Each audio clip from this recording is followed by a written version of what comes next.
10계명 중 제5계명으로 부모님을 공경하라고 명령하셨습니다. 10계명은 보통 제1계명부터 제4계명까지와 제5계명부터 제10계명까지 둘로 나누곤 합니다. 제1계명, 나 외에 다른 신을 섬기지 말라. 제2계명, 우상을 만들지도 절하지도 섬기지도 말라. 제3계명, 내 이름을 망령되게 부르지 말라. 제4계명, 그 안식일을 기억하여 거룩하게 지키라. 제1부터 제4까지는 하나님을 향한 대신 계명이라고 합니다. 제5계명, 내 부모를 공경하라.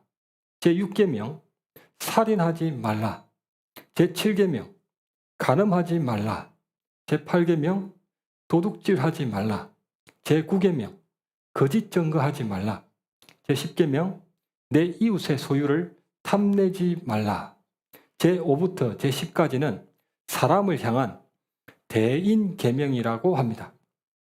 그중 5째, 부모 공경 계명은 대인 계명 중에서는 첫 계명이라는 것입니다. 왜 부모를 공경해야 합니까? 낳아 주셨으니까, 키워 주셨으니까, 고생을 많이 하셨으니까, 연세가 많으시니까, 아니면 유산을 상속받아야 하니까, 무엇보다 기독교인들로서 부모님을 공경해야 하는 이유가 무엇입니까? 성경 말씀 에베소서 6장 1절입니다. 에베소서 6장 1절. 자녀들아 주 안에서 너희 부모에게 순종하라. 이것이 옳으니라. 아멘.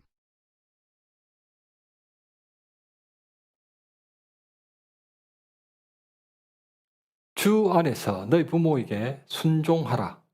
이것이 옳으니라. 부모님께 순종하는 것은 주 안에서 옳은 일이기 때문입니다. 부모 공경은 성경에서만 강조하는 것이 아니라 세상 윤리적으로도 당연한 일인지라 불신자들도 아주 잘 알고 있고 그렇게들 살고 있으며 교는 타 종교에서도 강조하는 덕목입니다. 그럼에도 불구하고 기독교인들이 부모님을 공경해야 하는 이유는 온 세상 사람들과 타 종교까지도 그것을 당연한 일로 여길 뿐 아니라 하나님이 말씀하시기를 그것이 옳은 일이며 무엇보다 그분이 공경하라고 명령하셨기 때문입니다. 우리 기독교인들이 왜 부모를 공경해야 되느냐? 그것이 옳고 그르고는 사실 두 번째고 딱 유일한 제일 첫 번째 이유는 명령하셨기 때문이에요. 하나님이 그렇게 하라 하셨기 때문에 무조건 부모는 공경해야 한다는 것입니다. 부모님의 상태와 이유를 불문하고 기독교인들은 부모님을 무조건 공경해야 한다는 것입니다. 상태와 이유, 조건을 초월해서 부모라는 것만으로도 공경하라는 것입니다. 특별히 주 안에서 이 하나님 믿나? 그러면 무조건 공경해야 된다는 것입니다. 구약시대에는 하나님이 이스라엘을 이끌어가는 세 부류의 지도자를 세우셨습니다. 이들은 하나님의 대리인들로 머리에 기름을 부어 그분의 권위를 부여했고 하나님은 그 일을 감당할 수 있도록 능력도 부어주셨습니다. 그 세 부류의 사람들은 왕과 선지자와 제사장이었습니다. 첫째, 왕은 백성들을 다스려 잘 살 수 있게 하고 위험으로부터 보호해주는 하나님의 대리인이었던 것입니다. 그러나 하나님 백성들은 그저 잘 살기만 하고 보호를 받기만 하는 것이 삶의 목적일 수는 없거든요. 그 삶의 목적을 바르게 깨닫게 하기 위해 선지자가 필요했던 것입니다. 둘째, 선지자는 하나님 뜻을 백성들에게 전달해서 어리석음을 깨우쳐주고 바른 길로 인도해주는 그분의 대리인이었습니다. 그래서 하나님 백성들이 자기의 어리석음과 잘못된 길로 행했음을 깨달았을 때 제사장이 필요했던 것입니다. 셋째, 제사장은 하나님께 모든 죄를 사함받고 그분 은혜를 받을 수 있도록 복을 빌어주는 그분의 대리인이었습니다. 그래서 하나님 백성들이 그분께 죄를 회개하고 죄사함을 받았던 것입니다. 이스라엘은 분명 하나님이 다스렸습니다. 하지만 직접이 아니라 그들의 인도를 통해 간접적으로 다스렸던 것입니다. 이 원리는 나라뿐 아니라 가정도 마찬가지입니다. 가정이란 하나님의 작은 왕국에도 하나님은 그분의 대리인을 세우셨습니다. 가정에도 왕을 세우셨고 선지자도 세우셨으며 제사장도 세우셨던 것입니다. 첫째, 왕이 백성들을 다스리고 보호해 주었듯 부모님은 하나님이 가정의 왕으로 세우신 그분의 대리인인 것입니다. 둘째, 선지자가 백성들을 깨우치고 바른 길로 인도했듯 부모님은 하나님이 가정의 선지자로 세우신 그분의 대리인입니다. 셋째, 제사장이 백성들을 회복해 하고 복을 빌어 주었듯 부모님은 하나님이 가정의 제사장으로 세우신 그분의 대리인입니다. 우리 가정들은 분명 하나님이 다스리시지만 그분이 우리 가정들에서 그 은혜를 베푸실 때는 부모님을 통해 베푸셨고 또 베푸실 것입니다. 그러므로 부모님을 공경하는 일은 옳은 일일 뿐만 아니라 하나님 명령이기 때문에 무조건 순종해야 하는 것입니다. 그러나 요즘은 안타깝게도 수많은 가정들이 무너져 내리고 있습니다. 자녀들이 부모를 공경하지 않을 뿐 아니라 부모들도 어린 자녀를 학대하고 심지어 죽이기도 합니다. 생후 7개월 만에 입양되었다가 온몸이 멍투성이가 되어 270일 만에 사망한 입양아 16개월 제이. 제이의 양모는 아기가 소파 위에서 놀다가 의자 위에 떨어지는 바람에 불의의 사고로 죽은 것이라고 주장합니다만 국과수 부검 결과는 온몸에 멍자국이 있고 두개골과 늑골 7군데에 부러진 흔적이 있으며 복부에도 피가 가득 차 있고 몸속 깊은 곳에 있는 췌장도 끊어져 있었다고 합니다. 한 탐사 프로그램에서는 실제 실험을 통해 몸속 깊은 곳에 있는 그 췌장이 끊어지기 위해서는 적어도 성인이 소파 위에서 아래에 누워있는 아기를 향해 뛰어내리는 정도의 압력이어야만 가능하다고 했습니다. 그것도 여러 번 그래야 한다는 거죠. 정말 상상도 하기도 싫은 끔찍한 일입니다.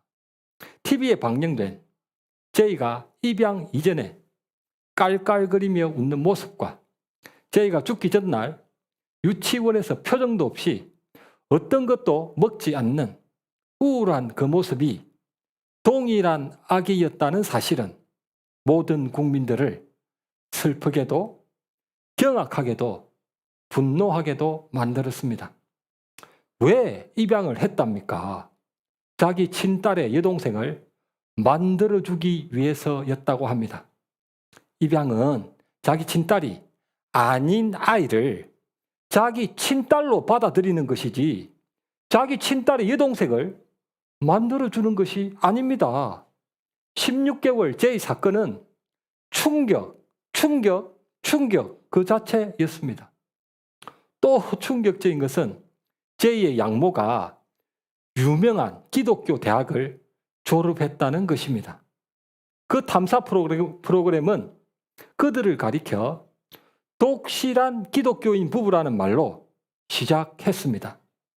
기독교인 부부? 그 양부도 그 기독교 대학을 졸업한 신자였습니다. 그런데 그 탐사 프로그램이 그들을 가리켜 기독교인 부부가 아니라 독실한 기독교인 부부라고 했던 이유가 무엇일까요? 왜 독실하다는 것일까요? 가정의 달 5월에는 교회에 대한 이야기도 많이 쏟아집니다. 또 다른 기독교인 부부의 이야기입니다. 교회에 다닌 지 제법 된 이 부부는 부모님을 모실 수 없다는 것입니다. 아니, 모시지 않겠다는 것입니다. 그 이유는 번거롭다는 것이며, 요즘 세상이 어떤 세상인데 부모를 모시며 사느냐는 것입니다. 번거롭다고 말하는 것은 사실 좀 이해가 됩니다. 그러나 그렇다고 해서 모실 수 없다는 것은, 아니, 모시지 않겠다는 것은 아주 잘못된 것입니다. 불신자들도 쉽게 하지 않는 말을 신자가 꺼냈던 것입니다. 세상 윤리적으로도 당연한 일이고 타 종교도 효를 강조하는데 기독교인 부부가 그런 생각과 그런 말을 쉽게 한다? 성경 말씀 에베소서 6장 2절과 3절입니다. 에베소서 6장 2절과 3절.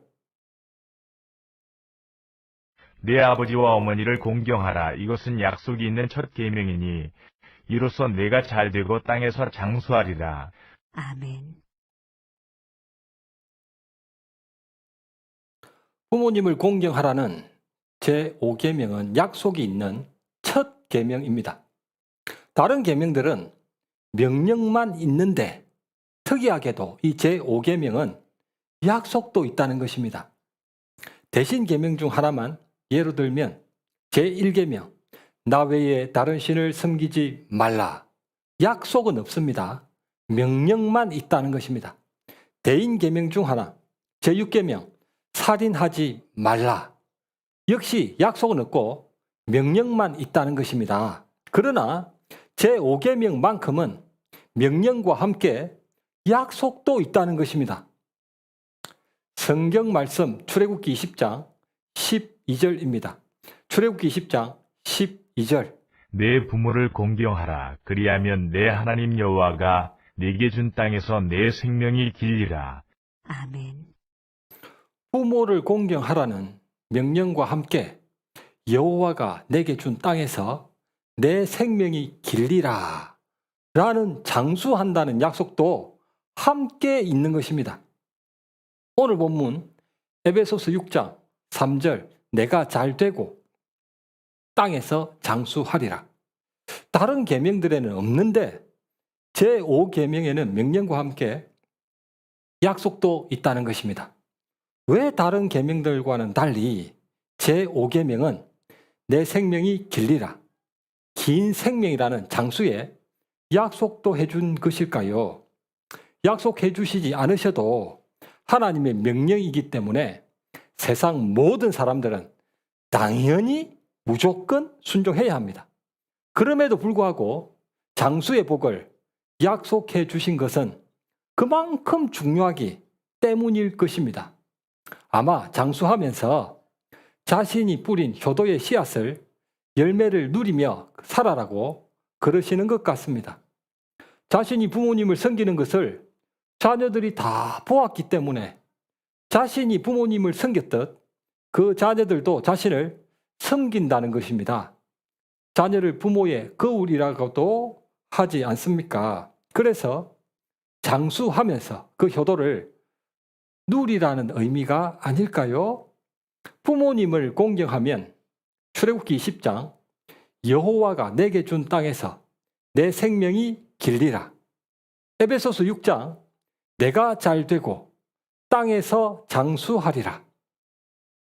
탐사 프로그램은 그들을 독실한 기독교 부부라고 언급했습니다. 왜 독실하다는 것일까요? 그 양모가 유명한 기독교 대학교를 졸업했을 뿐 아니라 목회자의 딸이기 때문일 것입니다. 목사의 딸이었다는 거죠. 하나 더, 그 양부도 그 대학교를 졸업했고 목회자의 아들이랍니다. 목사님의 아들이랍니다. 아울러 그 양부는 기독교 모 방송국에 재직 중일 뿐 아니라 현재 목사라고 합니다. 이런 배경들 때문에 입양 절차도 손쉬웠다고 합니다. 그래서 그들을 가리켜 독실한 기독교인 부부라고 했던 것 같습니다. 그러나 그런 배경들이 어찌 독실하다고 판단하는 기준이 되겠습니까? 유명한 기독교 대학을 졸업했다. 목회자들의 자녀들이다.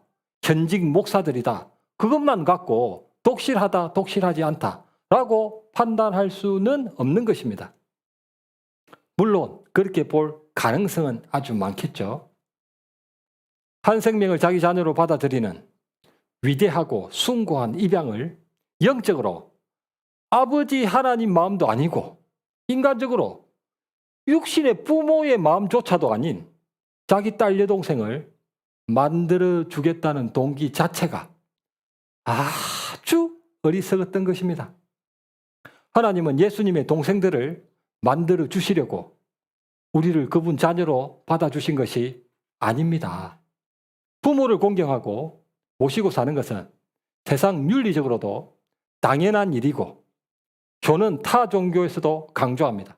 그런데 기독교인이라는 사람들이 모실 수 없는 것도 아닌데 부모님을 모시지 않을 것이다? 아주 악독한 생각입니다. 하나님의 교회가 믿기만 된다는 명분하에 불효자들을 양산하는 곳과 죄인들을 배출하는 곳으로 비추어질까 봐 정말 안타깝습니다. 에베소서 6장 2절에서 약속이 있는 첫 계명이라고 했습니다.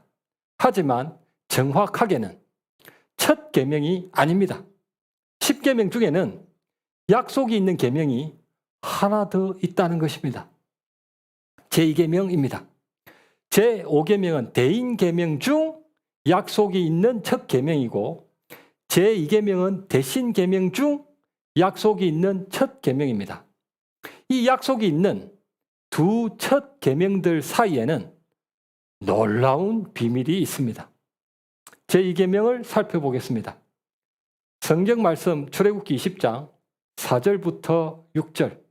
출애굽기 20장 4절부터 6절. 너를 위하여 새긴 우상을 만들지 말고 또 위로 하늘에 있는 것이나 아래로 땅에 있는 것이나 땅 아래 물속에 있는 것에 어떤 형상도 만들지 말며 그것들에게 절하지 말며 그것들을 섬기지 말라. 나 내 하나님 여호와는 질투하는 하나님인즉 나를 미워하는 자의 죄를 갚되 아버지로부터 아들에게로 3, 4대까지 이르게 하거니와 나를 사랑하고 내 계명을 지키는 자에게는 1000대까지 은혜를 베푸느니라. 아멘.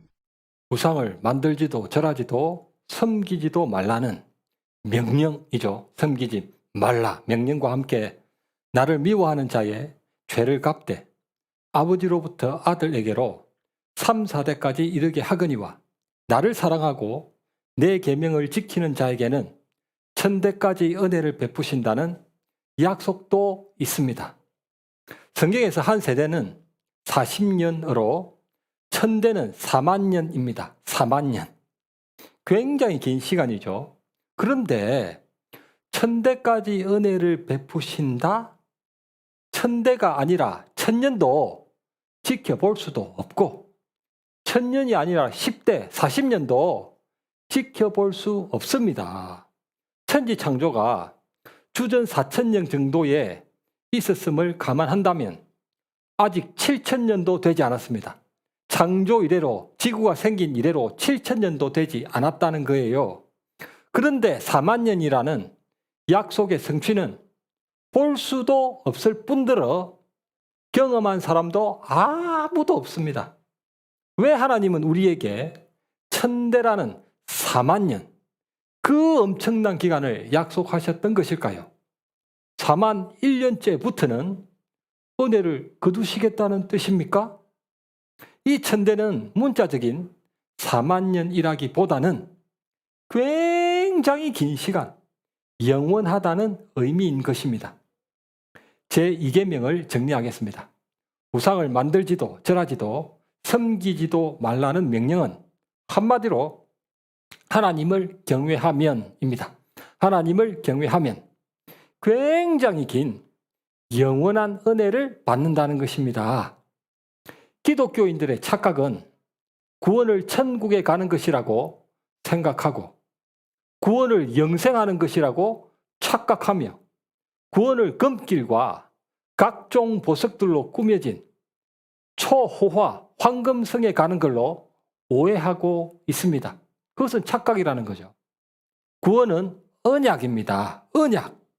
하나님과 자신이 아버지와 자녀의 언약을 맺는 것입니다. 그거의 구원이죠. 구원은 임마누엘입니다. 언약을 맺은 아버지 하나님과 자녀인 자신이 함께 하는 것입니다. 구원은 섬김입니다. 천지를 창조하셨고 역사를 통치하시며 인생을 심판하실 그 위대한 아버지를 자녀된 자들이 섬기는 것입니다. 그것이 구원이라는 거죠. 하나님과 자신이 아버지와 자녀의 관계를 맺어 그분과 함께 하며 그분을 섬기는 것이 바로 구원이라는 것입니다. 자꾸 천국에 가고 영생을 하고 구원을 그렇게 이해한다는 거예요. 섬김을 받기 위함이 아니라 섬기기 위해 구원을 받는 것입니다. 우리가 하나님을 아버지로 온전히 섬기기 위해서는 복잡한 이 세상이 아니라 아늑한 천국이라는 영역이 필요합니다. 기쁘게 섬겨야 하기 때문에 하나님을 섬기는데 인상을 쓰면 안 되잖아요. 눈물도 없어야 합니다. 비실비실하지 않고 힘있게 섬겨야 하기 때문에 아프지도 않아야 합니다. 성경 말씀 요한계시록 7장 15절입니다. 요한계시록 7장 15절. 그러므로 그들이 하나님의 보좌 앞에 있고 또 그의 성전에서 밤낮 하나님을 섬기매 보좌에 앉으시니가 그들 위에 장막을 치시리니. 아멘. 아멘. 하나님을 섬김에, 하나님을 섬김에, 섬김을 받기 위함이 아니고 섬기기 위해 천국에 가는 것입니다. 그의 성전에서 밤낮 하나님을 섬긴답니다. 하나님을 섬기되 밤낮 섬겨야 하기 때문에 아프지도 죽지도 않는 영생도 필요한 것입니다. 천국에서 하나님을 잠도 자지 않고 밤낮 영원히 섬긴다? 그 일은 보통 사명이 아니기 때문에 충분한 준비와 상당한 연습이 필요한 것 같습니다. 10계명 중 약속이 있는 제2계명과 제5계명 두 계명의 비밀입니다. 제5계명 내 부모를 공경하라. 그리하면 땅에서 내 생명이 길리라. 한마디로 부모를 공경하면 긴 목숨으로 장수한다는 것입니다. 제2계명 우상을 만들지도 절하지도 섬기지도 말라. 그리하면 천대까지 은혜를 베푸느니라. 한마디로 하나님을 경외하면 만들지도 절하지도 섬기지도 말라를 경외 한 단어로 고친 것입니다. 하나님을 경외하면 영원한 목숨으로 영생한다는 것입니다. 비밀이 보이십니까? 이해를 돕기 위해 장수를 장생이라는 단어로 바꾸겠습니다. 제5계명 부모를 공경하면 장생하리라. 제2계명 하나님을 경외하면 영생하리라. 부모를 공경하면 장생하리라. 하나님을 경외하면 영생하리라. 지상 부모 공경은 장생이고 하늘 아버지 경외는 영생이라는 것입니다. 제5계명과 제2계명은 마치 지상 예루살렘과 하늘 새 예루살렘처럼 모형과 실체의 구조를 갖고 있는 것입니다.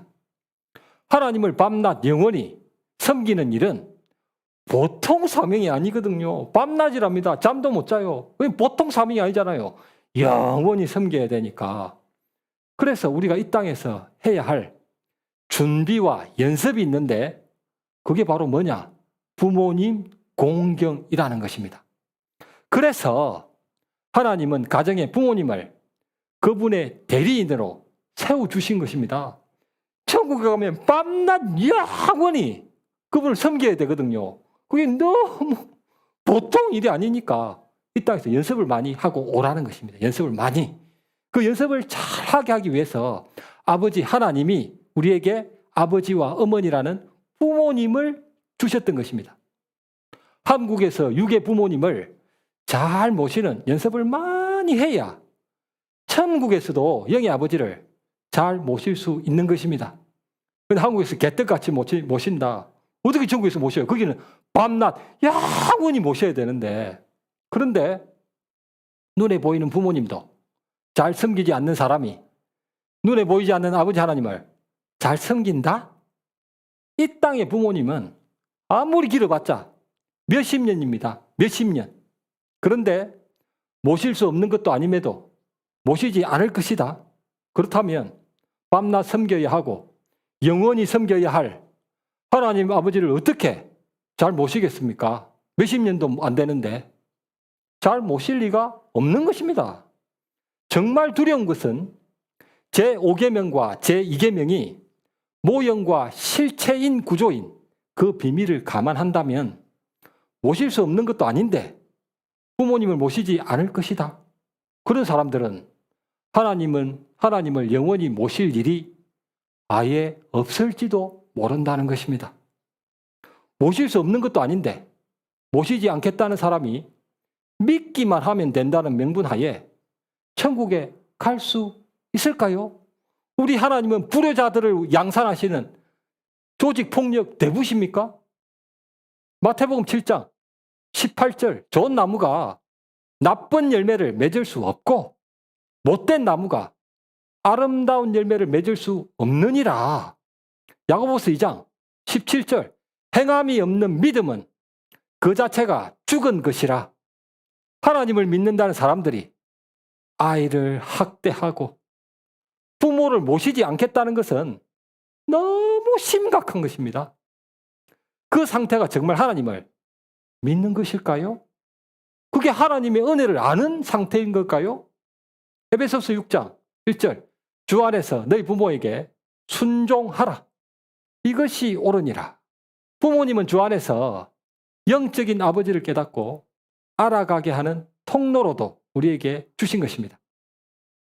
특히 부모가 되어 보험으로써 부모님의 마음도 헤아리고 우리를 아낌없이 목숨보다 사랑해 주시는 아버지 하나님의 마음도 알아가게 되는 것입니다. 부부도 마찬가지입니다.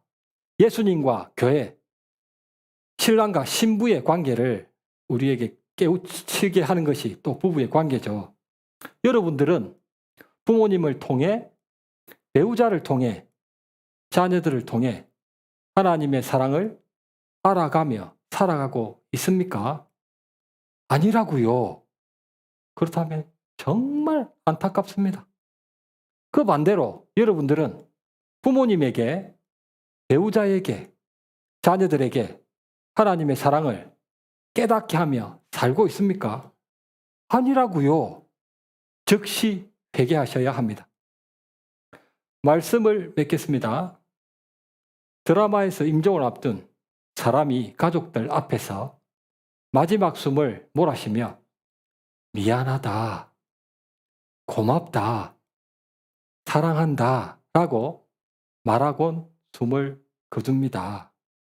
숨을 거두는 그 순간 사랑만 줘도 모자랄 그 소중한 사람들에게 상처만 주고 더 잘해주지 못한 것들이 떠오르기 때문일 것입니다. 저 세상에 가는 그 사람도, 저 세상으로 그 사람을 보내는 가족들도 같은 마음일 것입니다. 사랑만 해도 모자란데 상처나 주고 서로를 죽이지 못해서 그런 세월을 보냈던 것입니다. 참 안타깝습니다. 그 순간이 아니라 진작 그 생각이 들었더라면 상처라도 덜 주고 더 잘해 주었을 텐데 말입니다. 그 순간은 모두에게 반드시 찾아옵니다. 기억해야 됩니다. 그 순간은 모두에게 반드시 찾아옵니다. 하지만 아무리 상처를 덜 주고 아무리 잘해 주었다고 해도 미안하다, 고맙다, 사랑한다 라는 말 외에 무슨 말을 할 수 있겠습니까? 그 순간이 아니라 좀 더 일찍 그 생각을 진지하게 해보지 않겠습니까?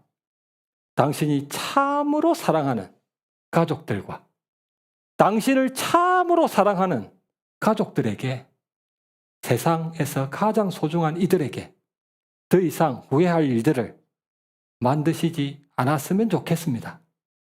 이 땅에서도 주님 사랑으로 가정을 세우시고 하늘에서도 하나님과 영원한 그 사랑을 누리시길 우리 주님의 이름으로 간절히 축원합니다.